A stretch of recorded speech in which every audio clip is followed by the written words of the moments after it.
Welcome, and get ready because today we're embarking on this really breathtaking journey through time to unpack the history of architecture in New York.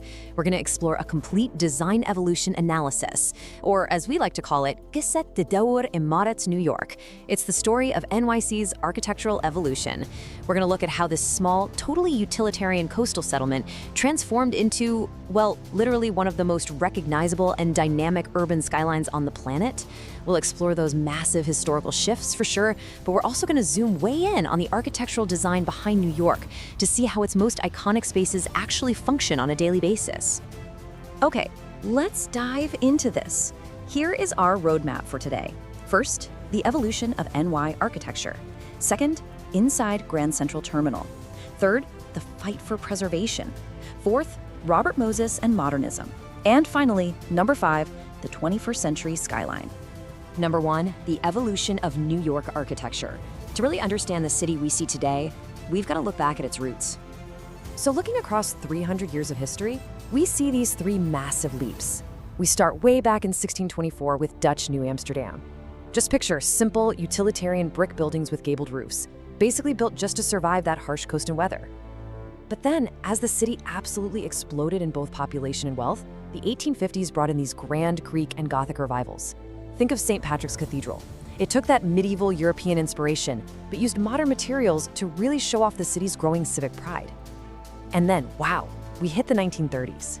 Thanks to the invention of the elevator and steel frame construction, Newark was totally catapulted into the Art Deco era. This is when giants like the Chrysler and Empire State Buildings literally pierced the clouds, standing as these gleaming geometric monuments to the machine age. But that brings up a pretty fascinating question. As that skyline pushed higher and higher and the streets grew infinitely denser, how on earth do you move hundreds of thousands of people through the heart of this exploding metropolis every single day? That brings us to section 2, inside Grand Central Terminal. For this micro-focus, we are going to look specifically at كيف تعمل محطة Grand Central, exactly how Grand Central Terminal works. Now, what's really interesting about this is that Grand Central, which was built between 1903 and 1913, wasn't just some functional train depot. It was designed in the Beaux Arts style. And this opulent architectural style, it just screams cultural ambition. With its perfect symmetry and classic detailing, the terminal was built to be a grand civic space meant to rival the great monuments of Europe, sitting right smack in the middle of Manhattan. But beneath that beautiful Beaux Arts facade is a total marvel of functional engineering. Grand Central was actually designed as a connected city within a city. Because of some incredibly unique zoning and subterranean design, pedestrians can literally navigate for blocks entirely underground. You can completely dodge the chaotic street traffic up above. These passageways were systematically built specifically to ease commute times, and that culminated in massive expansions like the Grand Central North tunnels, which opened up way out on 47th Street. So it's not just a beautiful building, right? It's this highly active living organism that manages the daily pulse of New York. All right, section 3, the fight for preservation. Here's where we start to see some serious friction between relentless modern progress and the city's architectural soul. And this brilliantly illustrates that tension. Think about the fate of New York's 2 great transit hubs. Back in 1963, the original Pennsylvania station, which was this absolutely majestic architectural treasure, was shockingly demolished just to make way for modern developments. It was a tragic, tragic loss. But look at the impact it had. That destruction ignited a fierce grassroots preservation movement that actually led to the 1965 Landmarks Law. So because of Penn Station's sacrifice, when developers later proposed building a massive Marcel Breuer Tower directly over Grand Central, the city fought back, hard. And in 1978, a landmark Supreme Court ruling ended up saving Grand Central from that exact same fate. Moving on to section 4, Robert Moses and modernism. This takes us into the mid-20th century, a time when urban renewal and the automobile drastically reshaped the city's grid.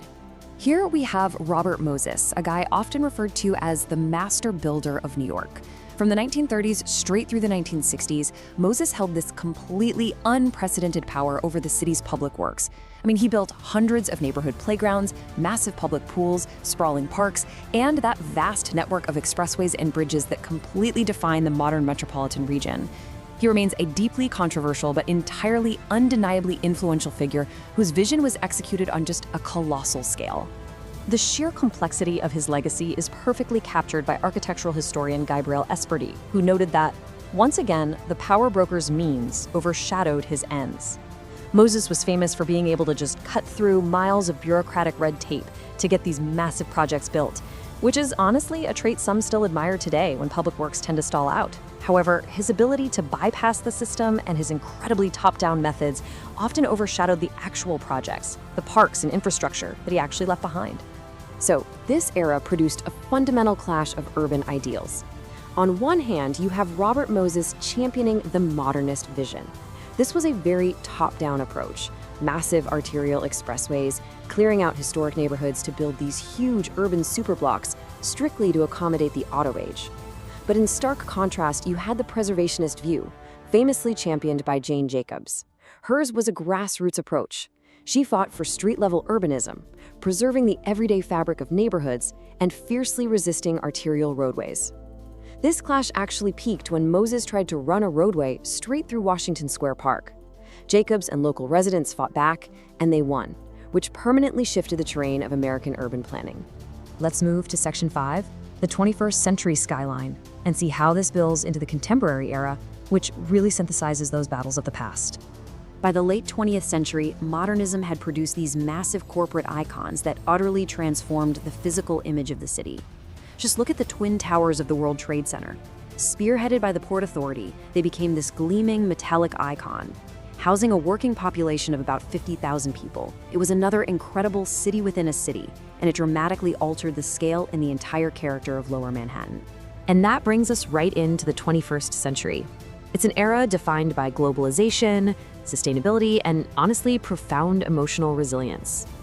Following the tragedy of 9/11, the rebuilding of the World Trade Center site, which features the 1,776-foot One World Trade Center, stands as this gleaming testament to renewal and cutting-edge engineering. But at the same time, we're seeing the triumph of adaptive reuse projects, taking industrial relics like an abandoned elevated railway and transforming them into the Highline Park. It's this perfect blending of environmental consciousness with the city's concrete dynamism.